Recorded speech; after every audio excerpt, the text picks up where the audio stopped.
Assalamualaikum warahmatullahi wabarakatuh. Bismillah, alhamdulillah, alladzi la haula wala quwata illa billah. Asyhadu an la ilaha illallah wahdahu la syarikalah wa asyhadu anna Muhammadan abduhu wa rasuluh wa la nabiyya ba'dah. Qala Allah ta'ala fil Qur'anil Karim, a'udzu billahi minasy syaithanir rajim. Bismillahirrahmanirrahim. Ya ayyuhalladzina amanu taqullaha haqqa tuqatih wa la tamutunna illa wa antum muslimun.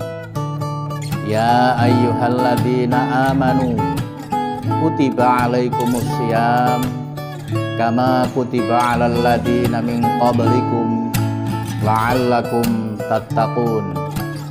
Sadaqallahul azim. Anak-anakku sekalian, ayah bunda, keluarga besar SMP Muhammadiyah 1 Gresik yang saya cintai dan yang saya banggakan.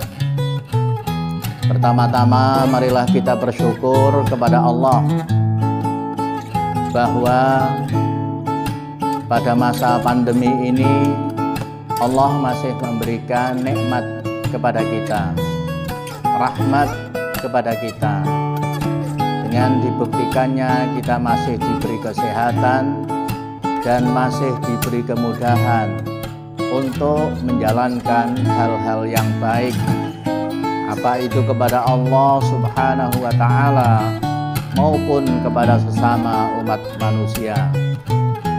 Anak-anakku sekalian, ayah bunda yang dirahmati Allah Subhanahu wa Ta'ala, alhamdulillah, pada hari ini, hari Selasa, tanggal 13 April 2021 Masehi, bertepatan dengan tanggal 1 Ramadan 1442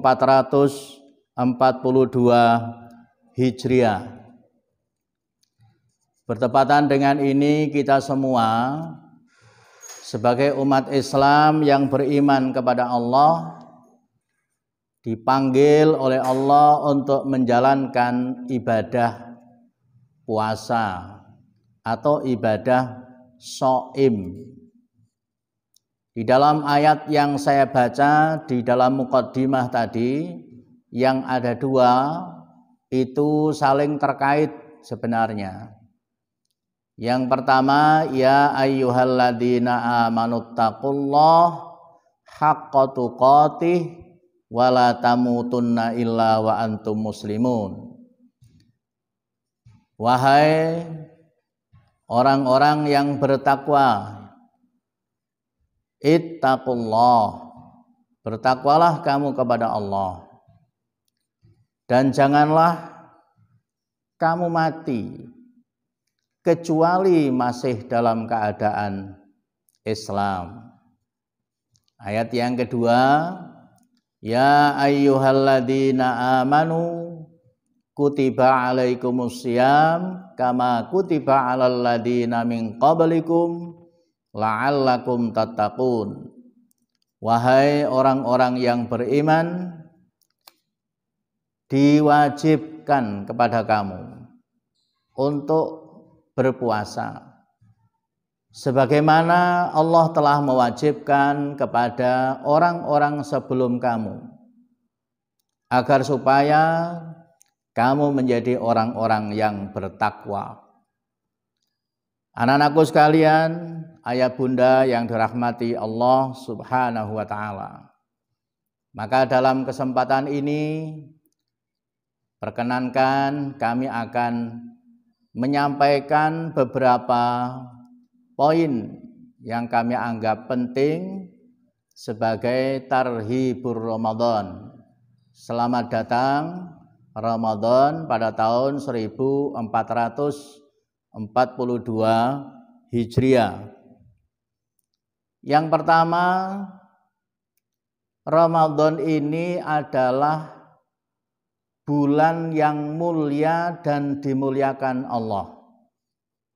Bulan yang mulia itu artinya bulan yang memiliki nilai yang sangat tinggi untuk kepentingan umat Islam dan untuk hal-hal yang terkait dengan ketakwaan kepada Allah.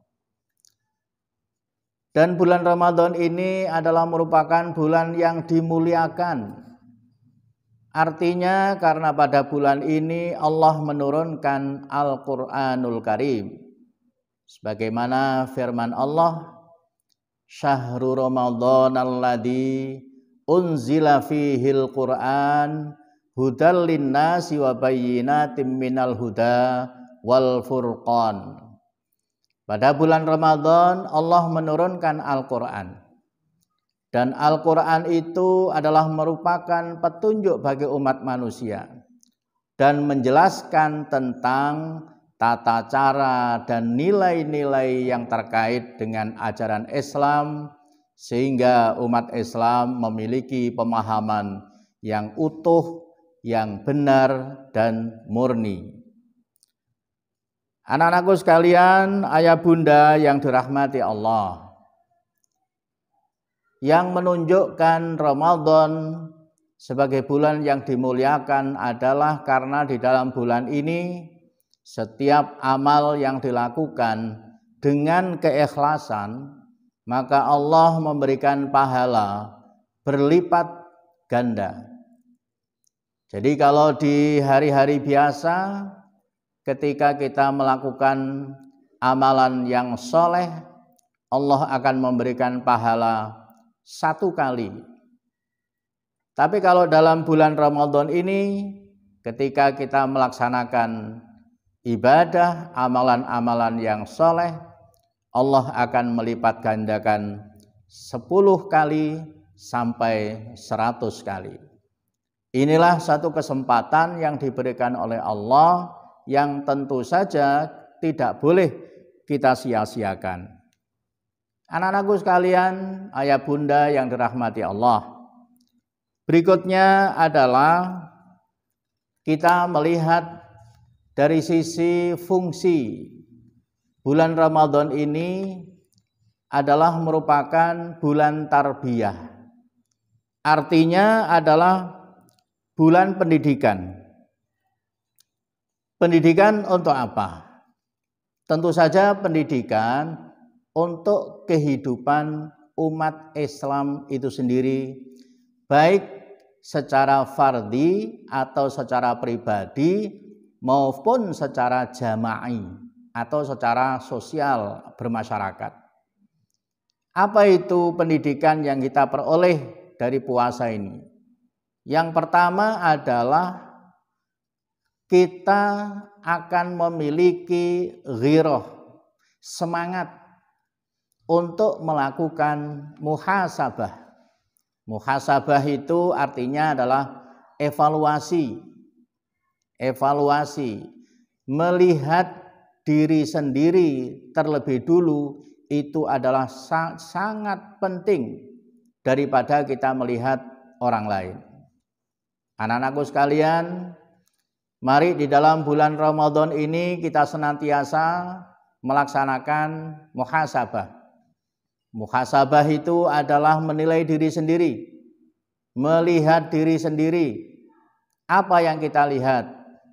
Tentu kita akan mengetahui, kalau kita mau melihat diri kita akan mengetahui bahwa ternyata dalam diri kita itu ada kekurangan dan dalam diri kita itu ada kelebihan.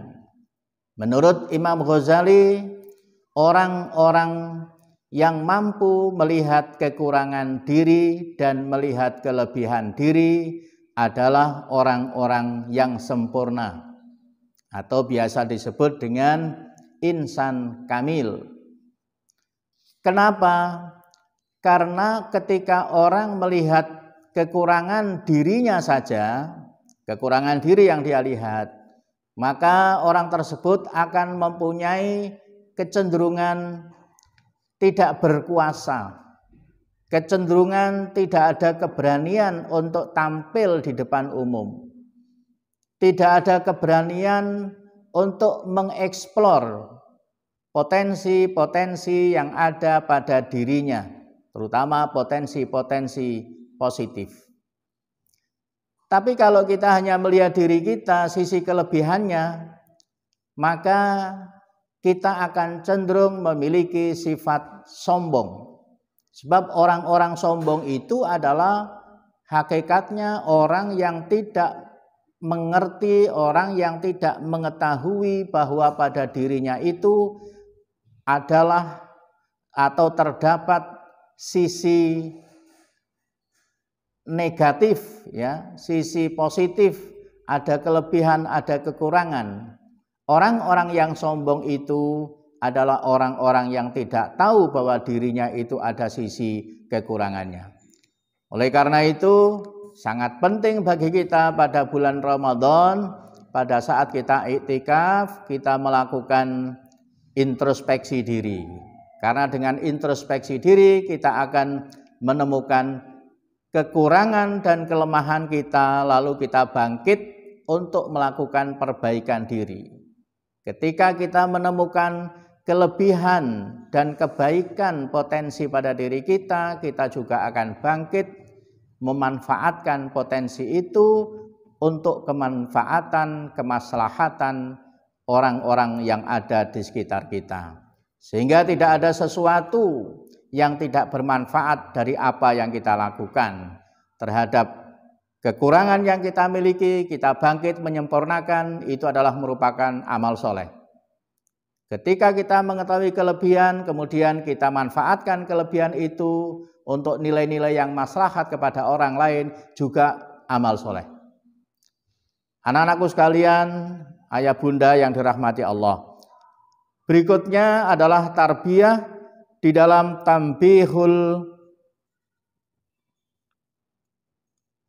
tambihul khauf war roja, yaitu tarbiyah atau mendidik kita untuk selalu mengingatkan diri kita agar supaya memiliki jiwa yang takut kepada Allah dan jiwa yang berharap kepada Allah.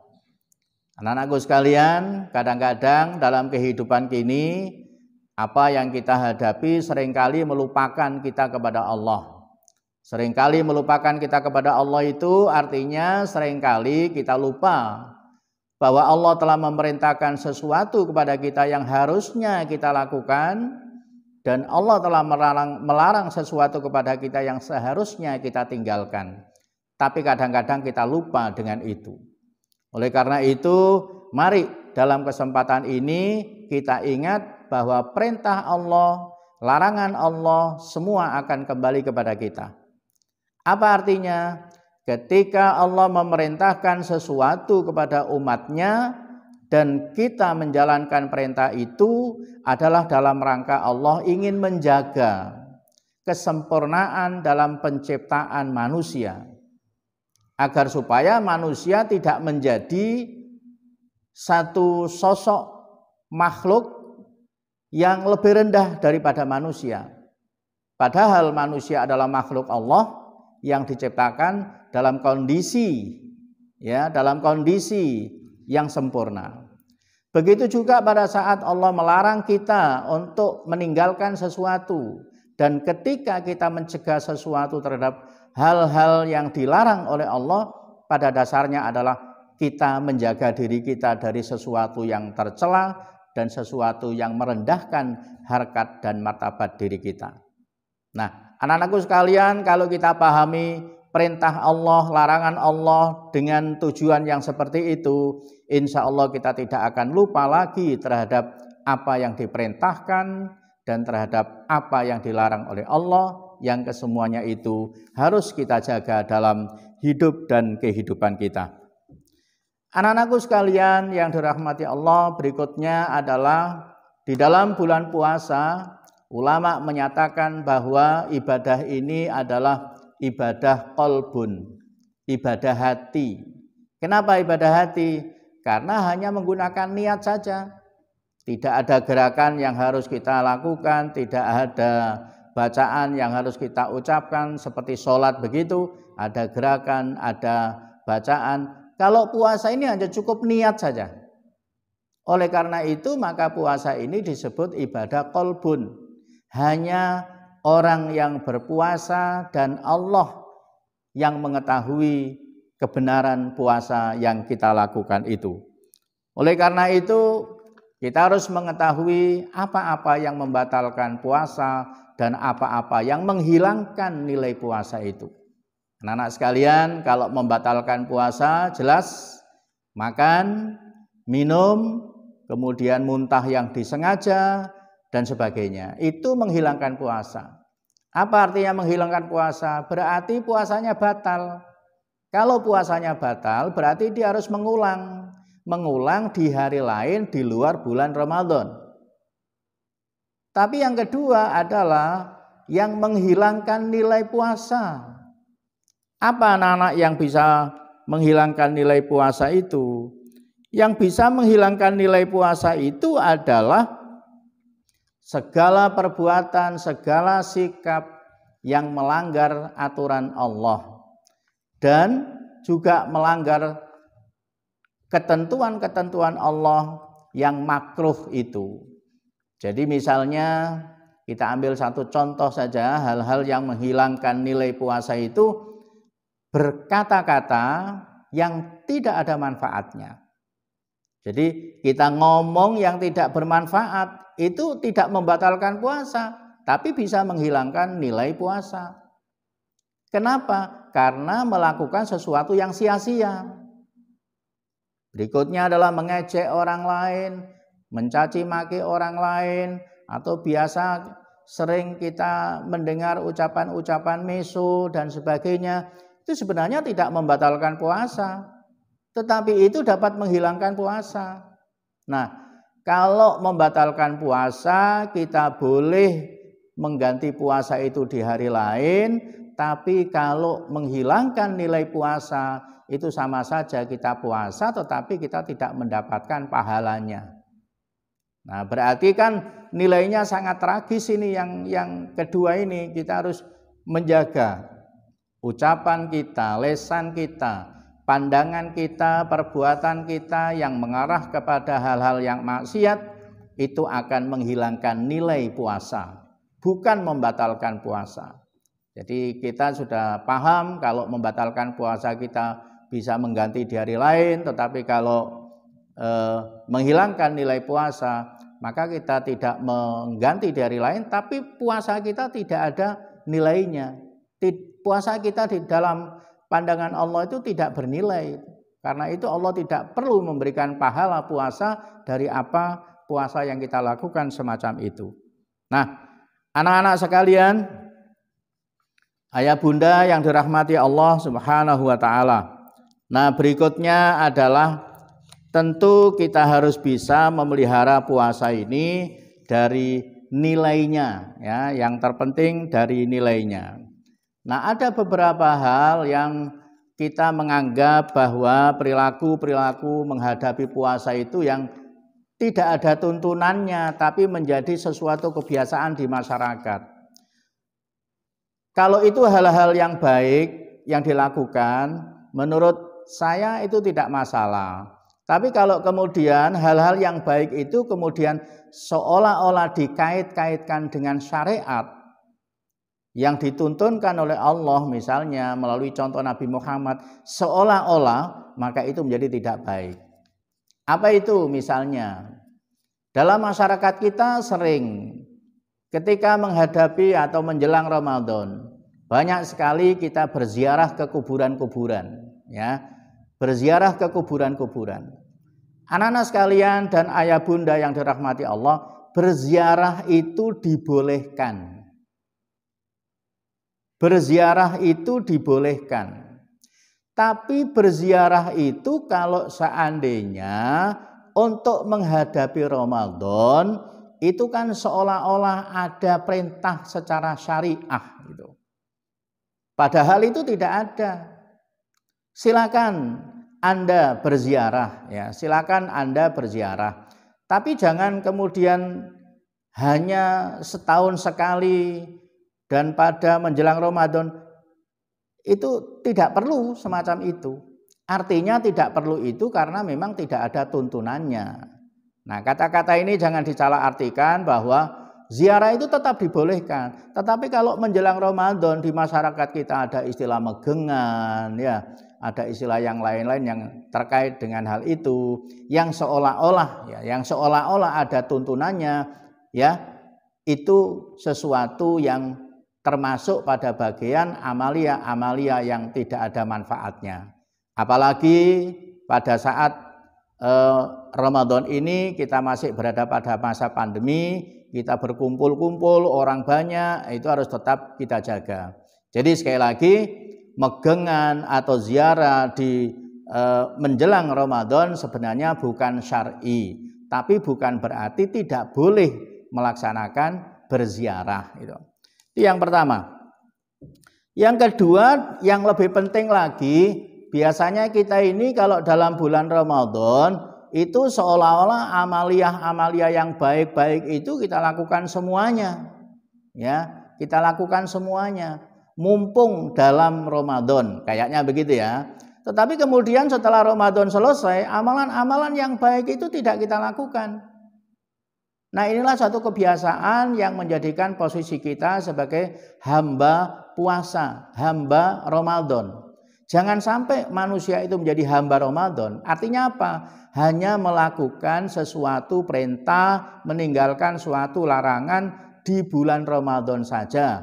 Jangan hanya kita berpayah-payah sholat malam, witir, taraweh, iktikaf hanya di bulan Ramadan saja. Tetapi di luar bulan Ramadan setelah itu hilang sama sekali. Itu maknanya kita menjadi budak dari Ramadan. Nah, jangan sampai. Allah menyatakan dalam Al-Quran tadi, la'allakum tattaqun. Perilaku-perilaku ibadah di dalam bulan Ramadan ini hendaknya menjadi tobakoh atau langkah atau jalan kita menuju orang-orang yang bertakwa. Dan orang-orang yang bertakwa itu amaliyahnya harus selalu konsisten, istiqomah, tidak hanya di bulan Ramadan dan tidak hanya di bulan Ramadan saja, tetapi juga di luar bulan Ramadan kita harus tetap dan selalu beristiqomah untuk melakukan hal-hal yang baik yang biasa kita lakukan di dalam bulan Ramadan. Anak-anakku sekalian, ayah bunda yang dirahmati Allah Subhanahu wa taala, demikianlah Tarhibur Ramadan, sedikit kajian, sedikit tausiah menjelang Ramadan. Mudah-mudahan Allah senantiasa melimpahkan rahmat hidayah kepada kita sehingga kita bisa menjalankan ibadah bulan Ramadan dan kita mendapatkan nilai dari Ramadan itu. Kemudian kita bisa beristiqomah menjalankan ibadah itu di luar bulan Ramadan. Demikian yang dapat saya sampaikan, mudah-mudahan bermanfaat. Aqulu qouli hadza, wassalamualaikum warahmatullahi wabarakatuh.